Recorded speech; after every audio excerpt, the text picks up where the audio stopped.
I want to tell you about three more features that are accessible inside a multi-track session. One is the fader. Each clip has a fade in and a fade out control, so you can fade them in nicely. You can also crossfade adjacent clips simply by dragging one over the other. And you can have all the volume levels, all the gain for multiple clips be equal. I'll show you how to match volume levels and do those other two features inside this tutorial. To follow along, go get 1213 fading multi-track session inside the multi-track session subfolder. There it is. Okay, to set this up for our example purposes, it really isn't what you'd call a true multi-track session. I want to fade this guitar solo in. You remember this guy. I'm going to solo him. Bring him over here so you can hear him a little bit right there. I want to fade him in. Problem is, the fader is way the heck over here, and that just works at the beginning of the clip, or over here at the end of the clip. I want to fade in that part of the solo. Well, all is not lost. All you need to do is split the clip. Very easy to do. So I'm going to zoom in here by right-clicking on the time ruler. There you go. And I'm going to expand the view a bit by dragging this down so you see what we're working with. Take the current time indicator to just before it starts, like right about there. Get my razor tool up here and cut it right there. Nothing bad will happen. The audio will sound the same from one side to the next. It's not a problem. And we'll go get the eraser tool over here again. Click there to cut that. So now we've created a new clip, and you're going, where are the fade controls? So the fade controls will appear when you make the clip active. Go back and get the move tool, click on it, and now you can see the fade in and fade out. I'm going to drag this left fade in, and you can see that it has that cosine shape that I set inside preferences. If I pull it up or down, it changes the shape of the curve. When it's down like this, it fades in slowly and then suddenly fades up toward the end. Here it fades in quickly and then kind of tapers off when it gets to full volume. That's the cosine for you. If I hold down the control or the command key, that turns into a linear fade, or I can pull it up or down to make it a logarithmic fade. I prefer the cosine fade though. So I'll go like that, and we'll just kind of have it be this distance, that length, and see what that sounds like. Sounds cool. Sounds like he's coming in from the distance. If I want to make it last a little longer, I can just pull a little bit farther like that. Do the same thing at the end. We can fade him out. So I'll pull this over. Again, the same kind of cosine approach, and we'll fade him out like this. Now, I'm not saying this is exactly how you'd want to handle this guitar solo, but just showing you what you can do here. Yeah, you might want to keep the volume up toward the end, but nevertheless, that's how you can fade a clip, even if the part that you want to fade is within the clip. All you need to do is use the razor blade tool and cut it. I'm going to turn off the solo there and lift him up a little bit and press the backslash key to see the whole multi-track session again. I want to then crossfade these two clips, so I'm going to zoom in a little bit so you can see them a little bit better. And I'll solo this track. We've got some oohs and ahs here. Let's listen to this for a second.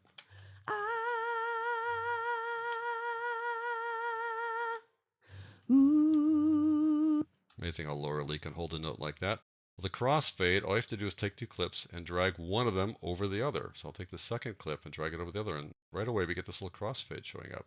And you can see how long it is. It sort of snaps to the time markers, but I want it to be two phrases. See, you have two phrases there. I'm going to cover up two phrases, have them line up. Let's listen to what that sounds like.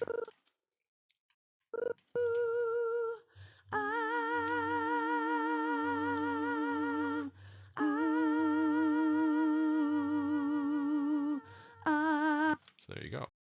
Now, the second clip kind of led into this third phrase. I can slide it over so it doesn't. You can see a little line coming down there to tell you exactly where the fade ends. So this way, that when the fade ends, you won't hear that last phrase again. Okay, so that's a clean break there. You can also adjust the crossfades here using the same controls you saw before. This is a cosine fade up, fade out. I can pull that up or down, adjusting how those guys behave. So if I pull it up like that, you can see that the clip on top, that's fading out. That's the first clip. And it's fading out quickly. And then the second clip is fading up quickly. Over here, the first clip is fading out slowly, and the second clip is fading in slowly. So it always kind of matches in terms of the total volume level. I'll try this like that.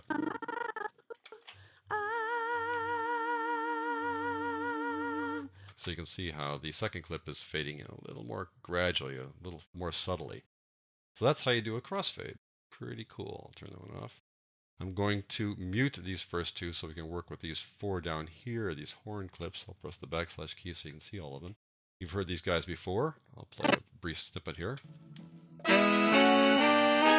What I want to do is I want to have all the volume levels for these 4 clips, all the gain actually for these 4 clips, be the same. I'm going to match the volume levels. And the way you do that is you select all the clips, you click on one, controller command click on the other guys, and get all 4 of them selected.